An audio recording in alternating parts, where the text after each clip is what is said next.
Operation Truth. The show they don't want you to see. Now, here's your host, Lou. Hi, everyone. This is Operation Truth. My name is Lou Palumbo. With us today is also my co-host, Tom Fuentes. I constantly remind everybody who Tom is by his career as a former assistant director of the FBI, and he's had an incredible career and is extremely knowledgeable, not just about the ongoings of law enforcement, but he's quite a bit of an historian. And if you've listened to any of these other episodes, Tom and I have brushed up against this Kennedy assassination because it set the stage for why we've lost trust or belief or credibility in our government. Now our 24-hour news cycle, because that's kind of where we're at, guys. So I want to start out by saying to you that, the division and the polarization in this country is palpable.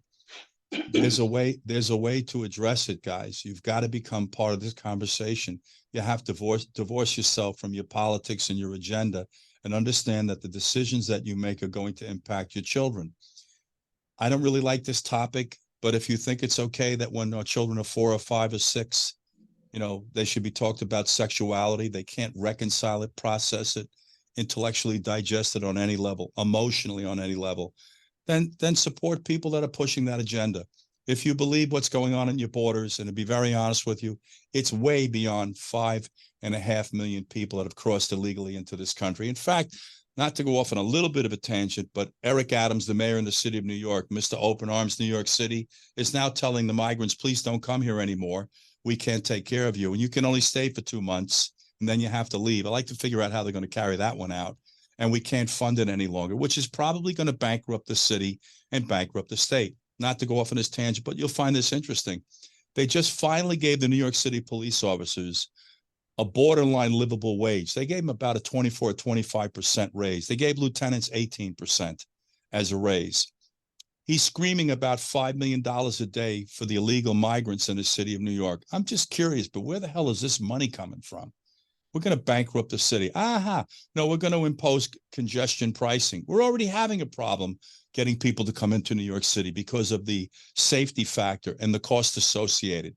Gas has gone up, your tolls have gone up. Let's throw congestion pricing into the mix. I think it's $23 if you come in below 62nd Street, on there or about.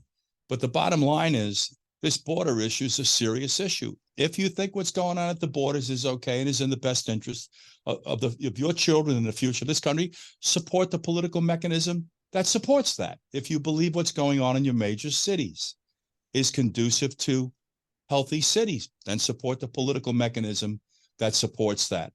If you believe your economy, our gasoline is $1.50 more than when I was paying for it before Joe Biden got in office. And guys, I'm not trying to be political. I'm just trying to tell you the truth here. Then support the political mechanism that supports that agenda. Our foreign policies, which are just critically critiqued by the State Department, in particular, this withdrawal from Afghanistan, which I've spoken to on this show numerous times, under a different heading of Between the Lines, is just shameful. I don't know what to say. We left these women and these young girls out in the cold. We abandoned Bagram Air Base. We left billions of dollars of weaponry that the Taliban are now walking around on TV holding. If you believe that's the agenda, then go for it. And guys, I hate to say this to you because, my favorite president of all time, I actually have 2, John Kennedy and Ronald Reagan. Reagan was a Republican. Kennedy, I just understood and studied him. And I was also spoon-fed him by Irish Catholic nuns when I was in Catholic school for 16 years. I got the memo, guys. That doesn't detract from who this man was and how he grew into this job and how he led this nation. He was the quintessential president. I remind you of this, the population was half of what it is today. And as everything grows exponentially, it is more difficult to manage it, guys. I keep asking people, we have a C of O in the country, or are we destined to become India or China? We have 335 million people per the census. Trust me, we're pushing 360. Are they thinking about when we've had enough people here? I have to say something else to you, and I want to say this in a very cautious tone so it's not taken out of context. When the founding fathers founded our country, the population was estimated to be about 2.5 million. Okay, we're pushing 360 million. I don't think they understood that this you're tired, you're hungry, your wretched masses, yearning to breathe, that was a notion that was going to encompass the whole world. How is one country supposed to entertain everybody's ethnic, religious, cultural, and lifestyle differences? Every time you make a decision, somebody's happy and somebody's unhappy. It's just an open-ended question, to be candid with you. I'm not suggesting we do anything or deny access to anyone that seeks asylum here legitimately. I believe that's what our country's about. But these people that we're electing are managing this country in a less than responsible way. Guys, we'll take a quick break, and I want to bring Tom in, and I want to get into a discussion with you about the 2000s, which is just another continuation of, I would say, bad policies and a loss of belief or trust in the government. We'll be right back with you guys. Stay with me. Brother Tom, you ready? TJ? Ready. I'm back, ladies and gentlemen, and I want to bring Tom Fuentes in. As you know, Tom and I have been tracking for you historically where this whole loss of belief started, where we really started to question the truthfulness or the trustworthiness of government. And it really wasn't the media back during the Kennedy assassination, because they had men like Walter Cronkite and other journalists who didn't really identify themselves politically, unlike today, guys, who we knew we could trust. I remind you of this also. The news was on at 5 and 11. It wasn't this reluctant 24-hour news cycle that just emotionally batters you. I don't know what to say. It's that what's supposed to be good about just 24 hours a day beating you up redundantly with the same negative news, oftentimes, which is just being disproportionately representative of a condition. The country's not on fire, guys. We have an infinitesimal percentage of this population that's steering the narrative. By the way, part of that is the media. They're creating your narrative and your optic, and they're a small percentage of this population. The question is, how do we hold them accountable? How do we harness them without harming the First Amendment? What's so interesting is we're embarking on conversations about censorship, but we don't want to censor the very animal that's destroying the country. And I don't care if anybody in the media likes this or doesn't like it. It's the truth. You're pitting us against each other. You're so busy entertaining us and demeaning the president. Let me say one thing. I speak equally against everybody. I listen to Sean Hannity make fun of and defile the president. There's nothing funny about it. There's nothing dignified about it. And by the way, it's everything we're teaching our children not to do that we're now watching the big people doing. Guys, we're confusing our kids, by the way. The world is in crisis, with political unrest and financially unstable countries trying to print their way to prosperity by taking on trillions of dollars of new debt. It's incredibly concerning. That's why you need to own silver as a hedge. So call today to receive the free hard asset information kit on how easy it is to own silver. Green energy demands will possibly turbocharge silver prices to 50, 100, even 300 an ounce, according to many experts around the world.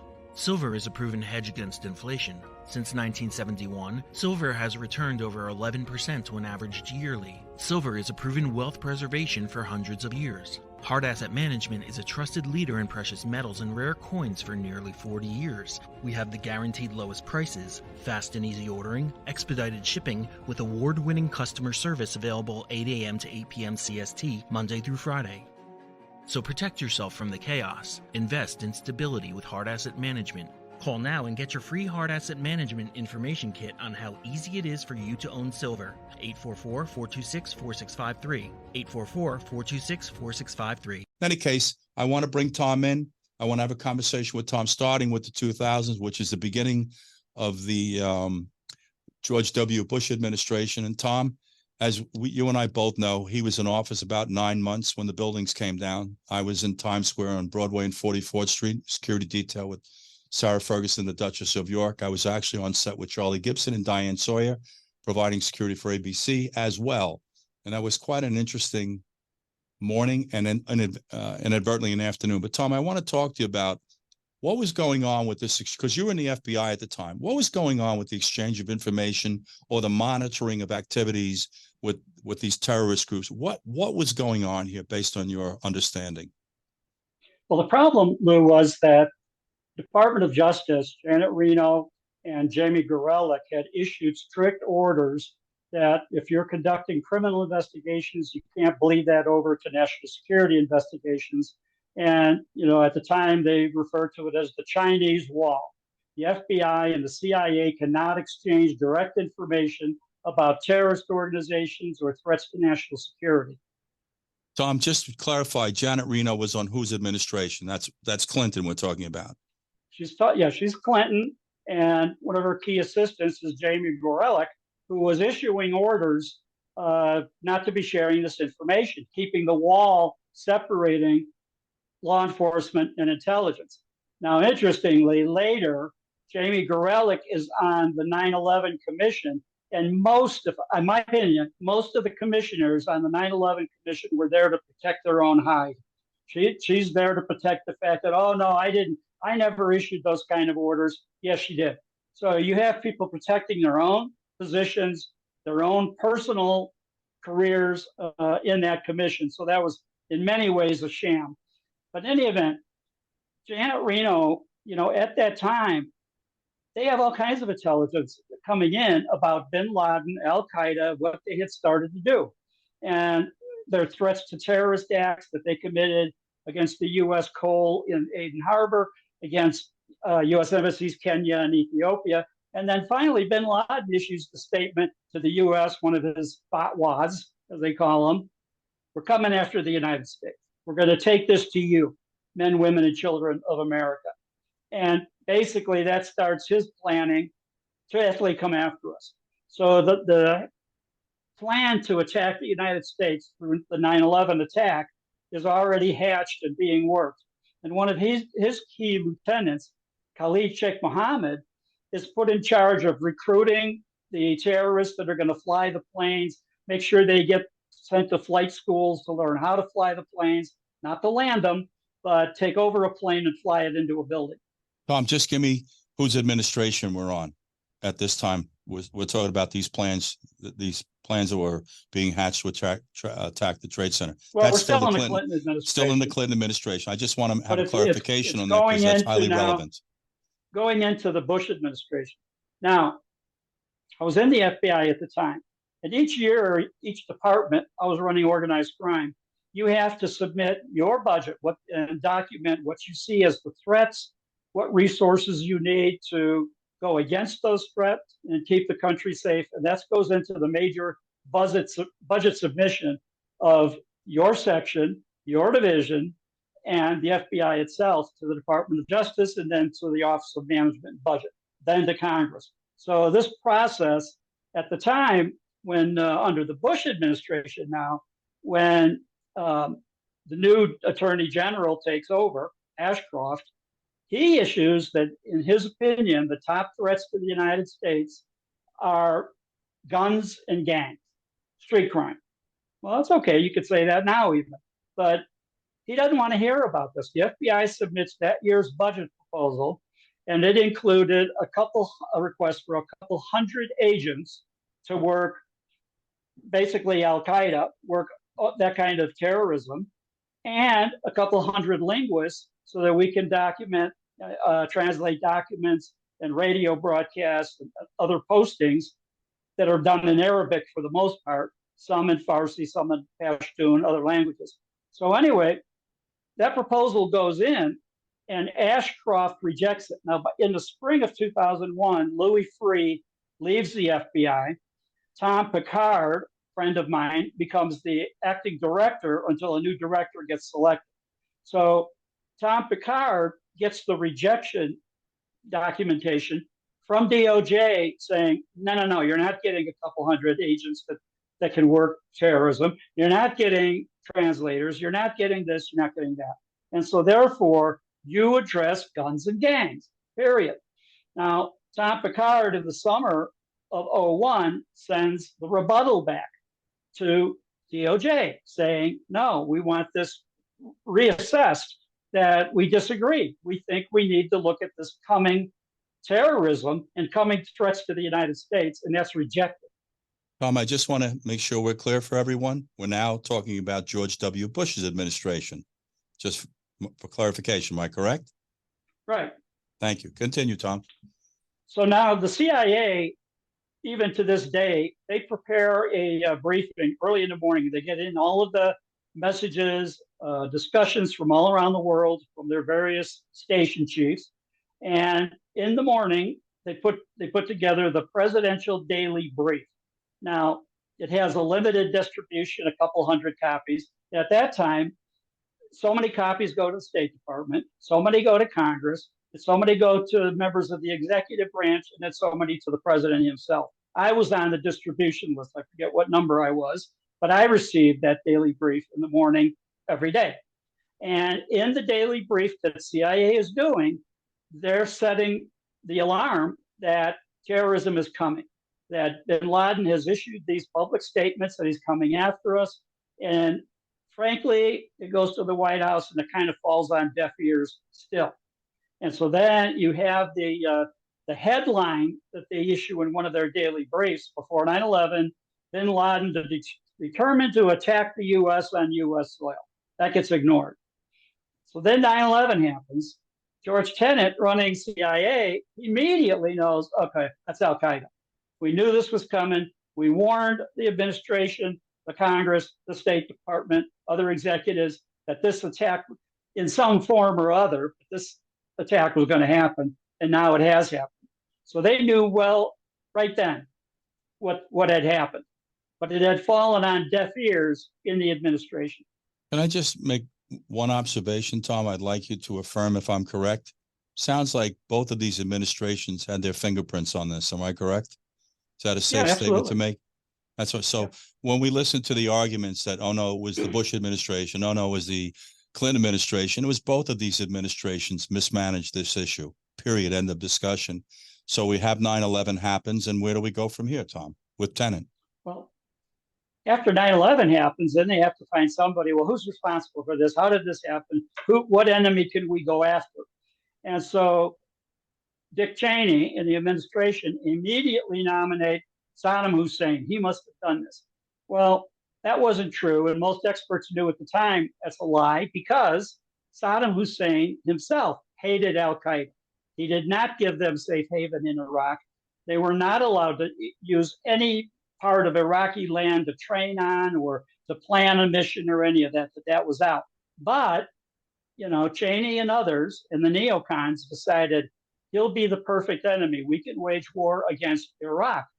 And that's when the decision is made that we're going to invade Iraq.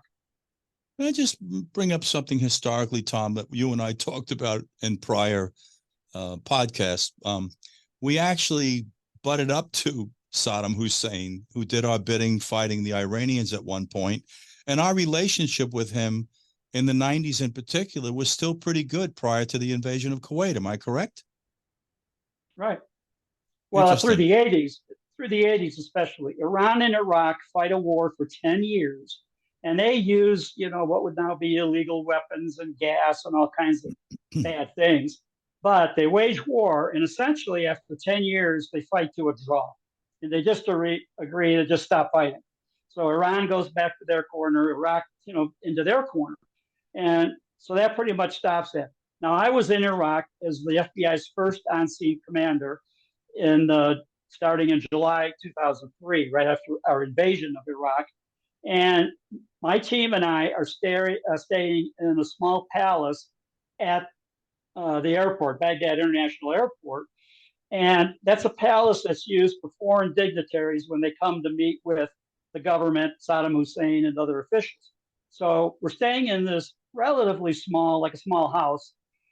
Pictures all over the walls of this little palace of Donald Rumsfeld shaking hands with Saddam Hussein, other U.S. senior officials shaking hands with other senior officials, because we are giving them U.S.-made artillery, missiles, bombs, you name it. And anyway, that's why. So we're buddy-buddy with Saddam Hussein. That's in the 80s.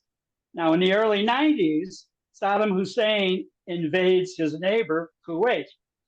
And we decide, how dare you? And at this time, George H.W. Bush is the president. And he decides we're going to put together a coalition of the willing to evict Saddam Hussein from Kuwait. And that's what they do. So we send in the military. General Schwarzkopf is in charge of it. The charge of a tank battalion is, at the time, the commander is Douglas McGregor, who was on a number of podcasts now, and I think is brilliant, by the way, pontificating on what's gone wrong with our military over the last few years. But in any event, he successfully becomes a war hero. He takes on an Iraqi tank battalion, successfully wins against them. And basically, after a very short war, I think it was about 100 hours, the Iraqi military is withdrawn, leave Kuwait. Now, they set all the oil fields on fire before they go, but leave Kuwait, go back north a couple hundred miles to Iraq. Now, at the time, President H.W. Bush is told by generals like Schwarzkopf, we can kill them on the road. There's nowhere for them to run or hide. We can just bomb them. This highway will be the modern Trail of Tears for the Iraqis. And President Bush says no, because he was head of the CIA for a while. He knows that Iraq and Iran, that are enemies, fought to a draw. But if we take out the military of Iraq now, it favors Iran. They're liable to invade Iraq, against our desires. So the president stops shooting the Iraqi tanks and soldiers, lets them get back to Iraq. Can I just make one quick point or ask this question? I would reasonably assume that based on our relationship with Saddam Hussein in Iraq in the 80s, when we rolled into the early 90s, he was probably a little bit confused with the swinging posture towards him, Tom, to put it to you politely. But I want to move ahead again back into 9/11, because there's a really interesting timeline or occurrences in a timeline. Within 2 weeks, and I want you to correct me if I'm wrong, my understanding is that we were bombing Afghanistan, and it took us about a year and a half for us to go back after Iraq. So I always ask this question: how much of an imminent threat could they have really been that we had a year and a half to pontificate this thing? So I'd like you to give me some. That's exactly right. Yeah. So in Afghanistan, we'd already had all the satellite coverage, for the previous 5 years at least, of bin Laden and Al Qaeda training in camps that they set up in Afghanistan. We see movies of them on the monkey bars and shooting guns and running around in circles, yelling. And so we know bin Laden is training Al Qaeda fighters with permission of the Taliban in Afghanistan. So that's where the threat is. So we start bombing, we attack, we send people, CIA and military, into Afghanistan. And that in the fall of 2001, October, November 2001, becomes the beginning of the more than 20-year war of the U.S. presence in Afghanistan. So Tom, then what happens after? Go ahead, Tom. Continue. I apologize. Go ahead.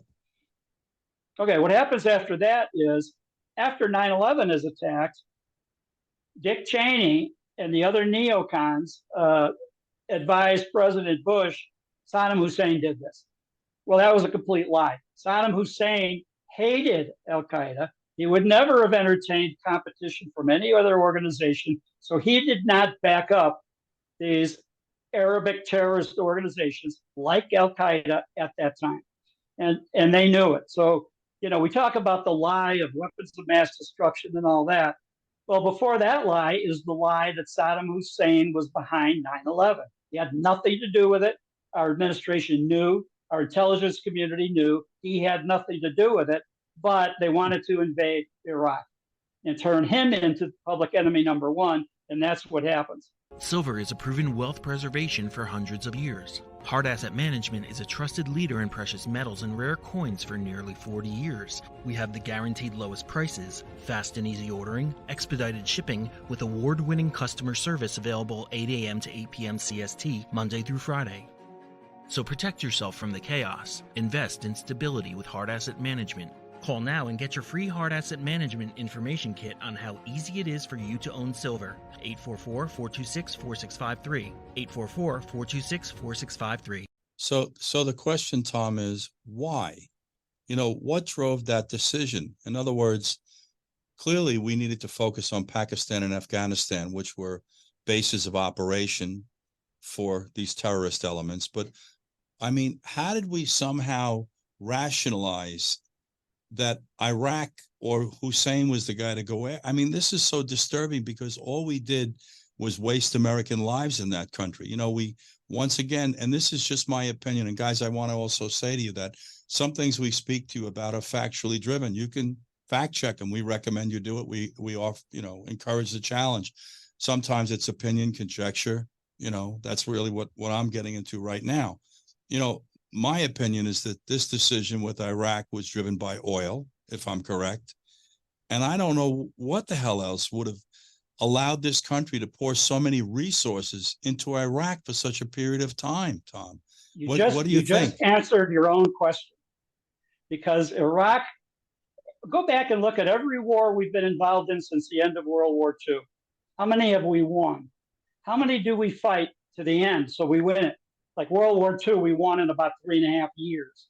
The attack on Pearl Harbor, 1941, almost into 42, the signing of the surrenders from both Europe and Japan, 1942, 3.5 year war. That's it. The military industrial complex in this country from the end of World War II to today are looking for ways, how can we make money? We don't actually want to win these wars. God forbid we win a war, then it's over. No more money. But if we can keep fighting it perpetually, it's a cash cow. And that's why 20 years in Afghanistan, the time we've been in, what success did we get in Iraq? That's still practically a failed state. Some of these other places that we've been involved in, over the whole Cold War, 70, 80 years of the Cold War, where have we won? How hard did we actually fight in any of those places? So Iraq was the perfect cash cow for the neocons, the military industrial complex, the White House, everybody, the donor class in Washington. They're going to make money and they're going to love it. And that's what it was about. That's what Vietnam was about. We didn't want to win in Vietnam. We were told early that we're not going to win in Vietnam. But boy, we could keep sending billions of dollars to Vietnam, and we did. Tom, part of what I try to say in general terms are failed foreign policies, and that's what we're talking about again right now. But what really disturbs me is the lack of morality, that we somehow felt it was okay to send our children into Iraq, to come back in body bags or to come back in pieces, physically and emotionally, to where we have a suicide rate of about 22 veterans a day. It's just disturbing what the government is capable of doing. And, to drive back to the point of these discussions, and the purpose is to try to get this government back to some type of, I would say, legitimately functional entity. I mean, listen, I don't question the honor, the integrity, the dedication, the commitment of anybody joins the military. I mean, their hearts are in the right place. But I don't understand this government being so cavalier in the usage of their bodies. I don't understand this, Tom. We lost 5,000 kids in the Middle East, and I'm trying to figure out why. Why? Well, the bodies are collateral damage, and I don't think they really care. They can say they care. I don't believe they really, really care. That they joined the military, they volunteered to join, they volunteered to go wherever we send them and get killed. Too bad. But what they look at is, how much money can we make out of these projects? And that's all you hear about. Look at the money right now with Ukraine. What's that all about? And then the lying in Washington. Ukrainians are going to win. If we just send them enough tanks, missiles, you name it, they're going to win. They're not going to win. And the really good military analysts knew better from day one. They knew that Russia didn't have a weak, floundering army. When Biden left $85 billion. Yep. He leaves that equipment. Did you hear any hue and cry from the military industrial complex? They're like, wow, look at the money we're going to make now replacing what we gave away. So all of these money makers, that's a whole new ball game, and they're happy about it. We're going to make money because all those weapons were given away. We'll make new ones. We'll sell new ones for the. Tom, we could have armed the Ukraine with these weapons, for God's sake. But, I wish you hadn't brought up this thing about the Ukraine, because I always go back and say, on a regular basis, we spent about $115 billion so far in the Ukraine, and we have veterans living on the streets. We have the homeless problem. We have a problem with the mentally ill. We have children here that are not, I would say, living properly day to day based on diet and shelter, medicine. But we blew 115. I'm not saying don't help them in the Ukraine. No. The money that we sent there was for a good purpose. But Tom, it was disproportionate. We want him to have luxury homes in Miami. We want these guys to sell what we want them to do, all of the corrupt things they were always doing. When this thing started with Russia, and the war didn't start in a year and a half, 2 years ago. It started before 2014 when we overthrew the duly elected government of the Ukraine and started this process, the Ukrainians shelling the Donbass and the Donetsk regions in Ukraine, which are Russian-speaking Ukrainians. And Putin was telling them, stop that. Don't join NATO. Don't do this. Don't do that. And I was just always being ignored all that time. So the war didn't start 2 years ago. It actually started as early as 2014, and some would argue maybe 20 years before that. Tom, we're going to have to wrap today, but we need to go back to this discussion about the Ukraine, and I'd like to try to stay chronologically in sync because we're in the 2000s. All we keep brushing up against is failed foreign policies and hidden agendas, although they're not that hidden when we start to think or understand the military-industrial complex, which we all speak to these days. I mean, you know, it's just incredible, you know, and I don't understand why things or how things have to be become so convoluted, you know, because at the end of the day, one thing I've learned in life is less is more, but we haven't wrapped our arms around that concept in a long time. Guys, we're going to close it for today. Tom will be back next episode, I promise you. We have to continue to have this discussion about the Ukraine. I'd like to try to slip through the 2000s and into Obama's administration because that was an interesting administration, guys. President Obama promised to redefine America, and he certainly has done that. The question is this the America that you want to have as having been redefined? And I don't know how you feel about it, but this place is unrecognizable, and none of it is the answer to any of the complaints about the country historically or other. And like I say, look, we've made mistakes. There's no ifs, ands, or buts about it.